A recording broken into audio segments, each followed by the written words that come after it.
Good morning friends, कैसे हैं आप सब लोग। आई होप आप लोग बढ़िया होंगे, स्वस्थ होंगे, मस्त होंगे। मैं भी ठीक हूँ दोस्तों। मैं शाम को कल आ गई थी पुरोड़ी और आज जा रही हूँ चकराता। मेरा कुछ काम था और 9:45 हो रहे हैं और मैं गाड़ी का वेट कर रही हूँ। देखते हैं कौन सी गाड़ी आती है।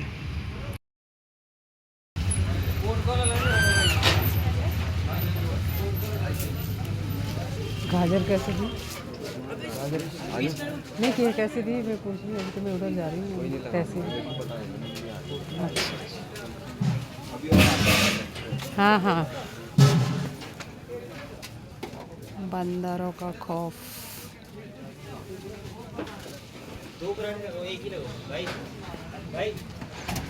मैं पहुंच गई हूँ दोस्तों चकराता और अभी बहुत दुकानें खुली ही हैं। ज़्यादा शोर शराबा नहीं है लेकिन फिर भी है।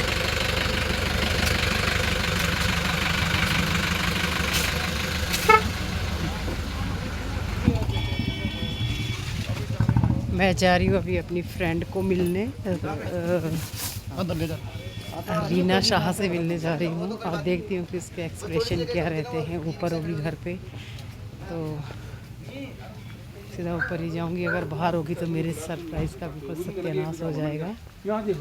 थोड़ा सा अंकल जी की हमारी तबीयत ख़राब है, बैठे हैं शायद से गाड़ी में। नहीं, ये तो गुड्डू है।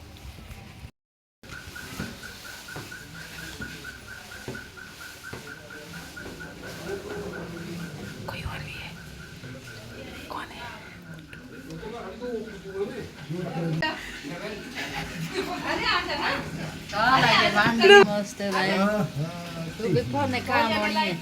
मेरे अंकल जी, आप बिस्तर में ठीक नहीं लग रहे, उठो। हाय बहन, फेशियल हो रहा है ये भाई मेरा। इसको नहीं दिखा रही हूँ अभी। ये नहीं, रुक जा, मैं तेरे को सरप्राइज देती हूँ, पता। मैं रीना शाह के छत पे हूँ और वहाँ से दिखा रही हूँ आपको इतना सुंदर नज़ारा कि चकराता कितने हाइट पे है, इसके चारों तरफ का।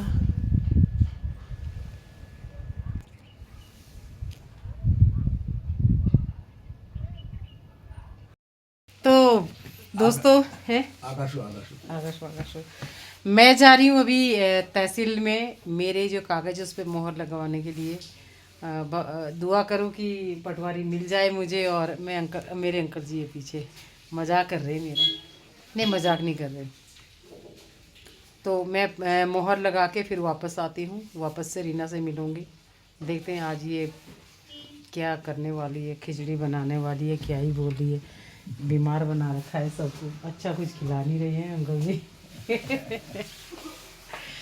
तो अभी आती हूँ अंकल जी, ठीक है। हाँ,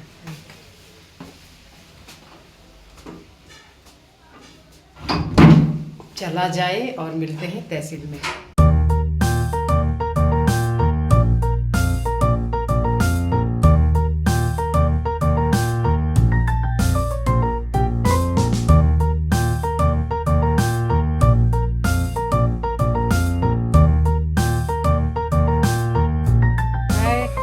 बंदर तो नहीं छेड़छाड़ के गया है।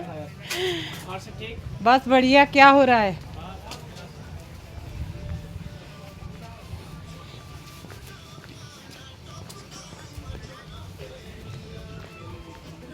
भाई अभी तो चाला महाराज जी के उपलक्ष्य में जो गाना गाया ना भीम सिंह चौहान ने, जो गाना लिखा है ना भाई, क्या लिखा है, गजब भाई।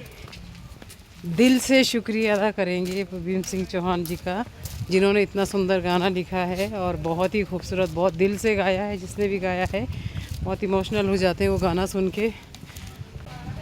भीम सिंह चौहान जी को कोटि कोटि नमन। बहुत खूबसूरत रचना की है आपने, बहुत खूबसूरत गाना लिखा है। यहाँ से लिखा है भीम सिंह भाई आपने, यहाँ से कोटि कोटि नमन है आपको। आप सच्ची में बधाई के पात्र है। जितनी तारीफ़ की जाए कम है। आपने लोगों की जो भावनाओं को जो है महाराज जी तक आपने जो उनकी भावनाओं को जो पहुंचाया है ना, वो सच्ची में काबिल तारीफ़ है। आपने बहुत खूबसूरत रचना की है इस गाने की, और ढेर सारा प्यार आपको जौन सर बावर की तरफ से और आपको हमारी तरफ से बहुत बहुत शुभकामनाएं एंड नमन। मैं ऑलमोस्ट पहुंचने वाली हूं अब कचहरी, नहीं तहसील, कचहरी में नहीं, तहसील में काम है यार मेरे को। भाई एक बंदा ना भेड़ लेके आ रहा है सामने से।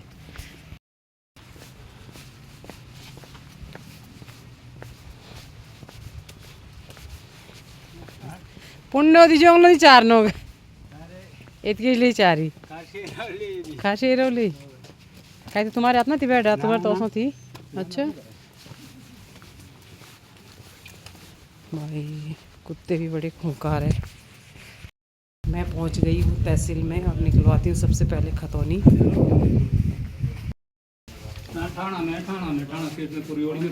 नमस्ते मामा जी। कौन है हमारे कौन आग बिला का ये कौन माँ पटवारी बेटकुड़ी है, कोई लड़की है? कोई बोल तो रहे थे।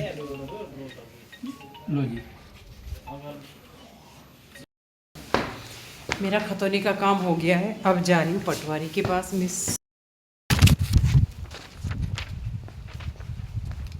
तो जी मैंने खतौनी अपनी निकाल दी है, लेकिन बस बदकिस्मती से यहाँ पे पटवारी नहीं है, कोई लेडी हैं शिवानी नेगी करके हैं। तो मेरी उनसे बात हुई अभी फ़ोन पे, तो वो कल आएंगे मंगलवार को। आज तो वो है नहीं यहाँ पे, शायद कहीं मतलब क्या सर्वे पे गई हुई हैं कि बहुत सारे काम होते हैं इनको।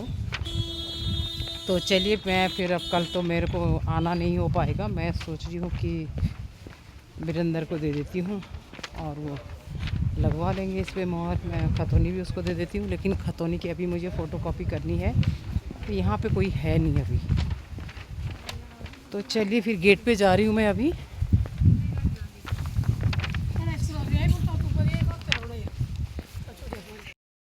अब ये देखिए यहाँ पे जितने भी टूरिस्ट लोग आते हैं वो ऐसे कूड़ा फेंक जाते हैं रास्ते में, कुछ भी खाएंगे तो। क्योंकि ये तो जो थैली में जो भरा हुआ है ना,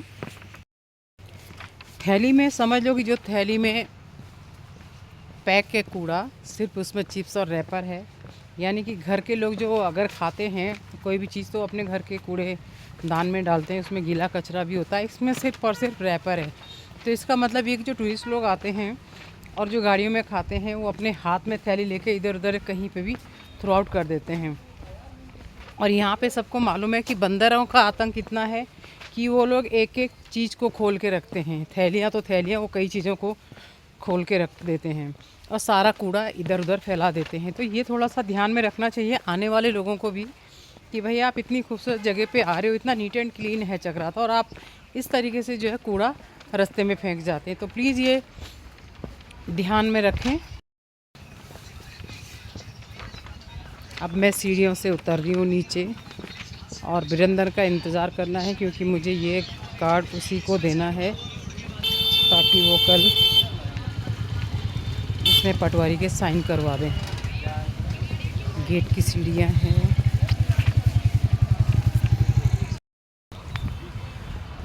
दोस्तों मैं गई थी गेट पे, वीरेंद्र है नहीं, ये मेरा बैड लक है। दूसरा बैड लक ये है कि पटवारी यहाँ है नहीं और वो कल बैठेंगे, वो मैंने आपको बता ही दिया। तो मैं पहुँच गई हूँ अपने घर पे और 2:30 बज रहे हैं, क्योंकि मुझे अभिषेक ने फ़ोन किया था कि यहाँ पे बहुत सारे लंगूर आए हुए हैं, और मैं वहाँ से ऐसे भागी भागी आई। पर उसने बहुत हेल्प किया आज मेरे को, उसने बिल्कुल भी मेरे पेड़ों को कोई नुकसान नहीं करने दिया लंगूरों से, और मैं भागी भागी आई। तो फिर मेरे ताऊ जी का बेटा है यशपाल मेरा भाई, मैंने उसको बोला भाई प्लीज़ मैं बहुत परेशान हूँ, यहाँ पे मुझे कोई गाड़ी नहीं मिल रही जाने को। अपना उद्यान कार्ड में अपनी फ्रेंड के यहाँ छोड़ के आई हूँ, और मैं फिर उसके साथ गाड़ी में बैठ के यहाँ आ गई। तो उसने मुझे ऊपर मोड़ तक छोड़ा, वहाँ से मैं फिर नीचे खुद ही आ गई थी। पर यहाँ तक छोड़ा उसने, बहुत बड़ी बात है भाई। मेरे दिमाग में ना यही घूम रहा था कि मेरे सेब के पेड़ों को नुकसान ना कर दे। तो दोस्तों अभी ज़रा मैं पहले तो जाऊँ मैं अभिषेक से मिलने, उसको थोड़ा शुक्रिया अदा करके आती हूँ कि उसने मेरे बगीचे का ध्यान रखा यहाँ पे।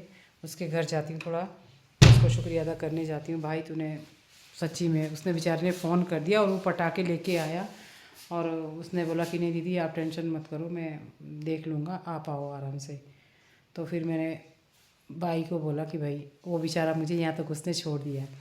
तो चलिए पहले मिलती हूँ मैं अभी अभिषेक से। और वो थोड़ा मैं वहाँ पे व्लॉगिंग नहीं कर पाऊँगी क्योंकि वो पता नहीं होता है अपना एक नेचर, तो उसको नहीं पसंद होता होगा। मैंने कभी पूछा नहीं, पर फिर भी ठीक नहीं लगता कि मैं वहाँ कैमरा लेके पहुँच जाऊँ। तो चलिए अभी मैं ज़रा उससे मिल के आ जाती हूँ, फिर आपसे मिलती हूँ। अभिषेक को कॉल किया था तो वो मुझे ऐसे लगा, मैं जा रही थी उससे मिलने, मुझे लगा कि उसकी मम्मी आई हुई थी, मैंने देखा था। पर मम्मी अभी मैंने पहले कॉल कर लिया था उसको, मैंने कहा पूछ लेती सो तो नहीं रहा है। फिर मुझे पता चला है कि उसकी मम्मी नहीं यहाँ पे चली गई है। तो अब मेरा जाना ठीक नहीं लगता है, तो बस मैंने उसको फ़ोन पे बात कर ली है, उसे उसको थैंक यू बोल दिया है। तो दोस्तों आज ना मैं जब चक्राता गई तो एक तो मैं प्लास्टिक ले आई यहाँ पे जो किचन बनानी है, और बस भाई को फ़ोन करूँगी। एक तो ना आजकल भाई को भी बहुत दौड़ भाग हो रही है, कहीं ना कहीं रिश्तेदारी में ट्रेजेडी होती जा रही है, कभी किसी बुज़ुर्ग की, कभी तो बस इनको वहीं दौड़ना हो रहा है। मतलब कंटिन्यूअस यही हो रहा है, एक दिन जाओ दूसरे दिन फिर कोई बैड न्यूज़ आती है, फिर वहाँ जाओ, फिर तीसरे दिन फिर, तो यही हो रहा है आजकल। तो मैं सोच रही हूँ कि मैं प्लास्टिक तो लेके आई हूँ और भाई को बोलती हूँ कि भाई आके यार बना दो।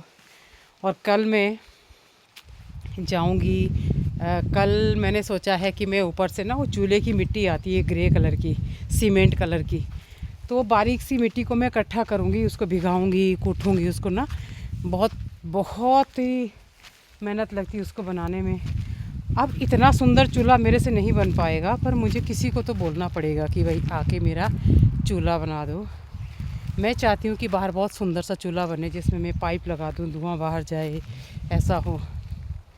कोशिश करती हूँ मैं अपनी तरफ से पूरी। और दोस्तों पता क्या है, वाकई में यार मेरा भाई आज जब मुझे छोड़ने आया, मेरा कज़न ऊपर क्या बोलते हैं ऊपर तक आया था, एक मोड़ है, अब जिन लोगों ने देखा होगा वो देखा होगा। तो उस टांडे का नाम थोड़ा अजीब सा है जो मैं नहीं लेना चाह रही हूँ क्योंकि लोग बुरा भी मान सकते हैं। पर उसने मुझे ऊपर तक छोड़ा तो उसने बोला दीदी मैं, और सोचो यहाँ से उसके लिए घर के लिए ना मात्र बाइक से 15 मिनट, 15 मिनट भी बहुत ज़्यादा है, 15 मिनट तो इतना तो लगता है खैर आराम आराम से। पर उसने बोला दीदी मैं इधर से नहीं जाऊँगा, इधर ना भालू है और आप भी ज़्यादा बाहर मत आना। तो यहाँ पे भी बोल रहे हैं कि भालू ने किसी पे तो अटैक किया था लेकिन उसने अपने आप को बचा लिया था, ये बात हुई है। तो भाई लफड़ा हो गया इस बार यहाँ पे सच्ची में। अब तो ना घूमने जा सकते हैं जैसे हम जाते थे दूर दूर तक, कोई डर नहीं, अब वैसे नहीं जा पा रहे हैं हम लोग। मुझे मेरी मैम ने पूछा था कि अमला अपना चेकअप कराओ, तो मैं कल पुरोड़ी गई थी, तो वहाँ पे ना शाम को मामी जी ने मतलब बहुत मुझे अच्छे से हीटिंग पैड वगैरह दे दिया था, तो मैं बिस्तर में ही पड़ी रही, सोती रही। सुबह जब उठी तो मेरा पेन ठीक था और मैं आज फिर चक्राता गई अपना उद्यान कार्ड बनाने के लिए। तो कुछ कुछ काम तो हुआ है, कुछ नहीं हो पाया। एक मैसेज आया था मुझे गोपेश्वर से कि पतौड़ बहुत अच्छे बने हुए हैं। थैंक यू सो मच मासी, आपको बहुत अच्छे लगे पतौड़। आपको आना है तो ज़रूर मेरे घर आ जाइए, ये घर मेरा नहीं आपका भी है, आप जब आपकी इच्छा हो, जब आपका मन करे आप लोग आ जाइए। और मैम ने स्पेशल मेरे को बोला है कि डॉक्टर से चेकअप कराओ। मैम मैं बिल्कुल ठीक हो गई हूँ क्योंकि मैं जब पुरोड़ी गई थी कल, तो मामी जी ने यानी कि साक्षी की मम्मी ने मेरा काफ़ी ख्याल रखा, उन्होंने हीटिंग पैड दिया मेरे को, मतलब चाय बना के दी और रात का खाना भी उन्होंने जो है मेरे को सर्व करके दिया। हम फिर आग भी जलाई, अंगीठी जला के घर के अंदर बैठे, फिर रात को बस मैं फिर उसके बाद लेट गई थी। सुबह तक मैं बिल्कुल फिट हो गई थी। सुबह तो मैं एक बार जब उठी थी तो मैं खांस नहीं पा रही थी, लेकिन जैसे ही मैंने चाय पी और थोड़ा सा मैंने मूवमेंट रखी ये बॉडी की अपने, तो तुरंत मैं मतलब ठीक हो गई थी। और थोड़ा धूप लग गई, अपनी फ्रेंड से मिली मैं चक्राता में, वहाँ बैठे रहे हम लोग धूप में, तो काफ़ी हद तक मतलब बिल्कुल ही ठीक हो गई हूँ मैं। अब कोई ऐसी चिंता वाली बात नहीं है मुझे। आजकल वैसे सर्दियों में कई चीज़ों को लेके टेंशन रहता है कि भाई ये दर्द हुआ है तो क्यों हुआ। अब आ गई हूँ मैं अंदर अभी तक मैं बाहर थी, धूप सेक रही थी, अब पीट करके, ताकि मेरी पीठ अच्छे से सिक जाए, तो मैं इसीलिए बाहर बैठी हुई थी। अब धूप चली गई है, ठंडी हवा चल रही है, गेट पे मैंने ताला लगा दिया है। और अब जलाती हूँ बुखारी, बाहर से ले आती हूँ लकड़ियाँ, और उसके बाद बैठ के चाय पीते हैं और पतौड़ का मज़ा लेते हैं, और फिर उसके बाद आपसे मिलती हूँ। चलिए मिलते हैं बाद में। तो दोस्तों बुखारी मैंने जला दी है, आपको दिख रहा है, और लकड़ियाँ भी ले आई थी। मैं मुंह हाथ मैंने धो लिए हैं। अब मैं ग्रीन टी पी रही हूँ, और ये है मेरी ग्रीन टी।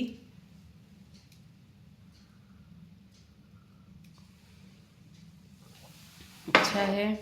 और अब खा के देखती हूँ मैं पतौड़ की कैसे बनी है। मज़ा आ गया सच्ची में। ऑफ सीजन में अगर ये खाने को मिले ना, बात ही कुछ और है।